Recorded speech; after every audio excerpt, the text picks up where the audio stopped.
જામનગરમાં બે સ્મશાન છે, જેમાંથી પહેલું સ્મશાન ગાંધીનગર વિસ્તારમાં આવેલું છે. આ સ્મશાન બન્યું તે દિવસથી જ બંધ હાલતમાં છે. હવે બીજા સ્મશાનની વાત કરીએ તો નાગનાથ ગેટ વિસ્તારમાં આવેલ છે. નાગનાથ વિસ્તારમાં આવેલ બાળ સ્મશાનમાં જગ્યા ખૂબ જ ઓછી છે. પરિણામે બાળકના મૃતદેહને દફનાવવા માટે ખાડો ખોદે ત્યાં અગાઉ દાટેલા મૃતદેહ બહાર આવી જાય છે.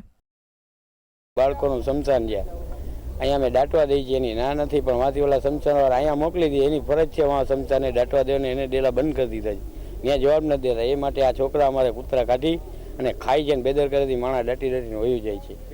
સ્મશાનમાં ઓલી નદીના કાંઠે રંગમતીના, હા, એનો ભાગનું આ પાછલું બરોબર છે. બાકી તો ગાંધીનગર છે, ત્યાં કોઈ સાચવતું નથી. જામનગરમાં કોઈ સાચવતું નથી નવા ગામ સિવાય.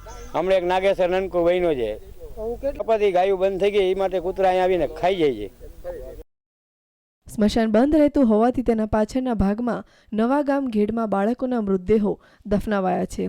નાના નાના ખાડા ખોદીને દફન કરીને ચાલ્યા જાય છે, જેને કારણે કૂતરાઓ મૃતદેહો ખેંચી કાઢે છે, જેથી નવા ગામ ઘેડના રહેવાસીઓ પરેશાની ભોગવી રહ્યા છે.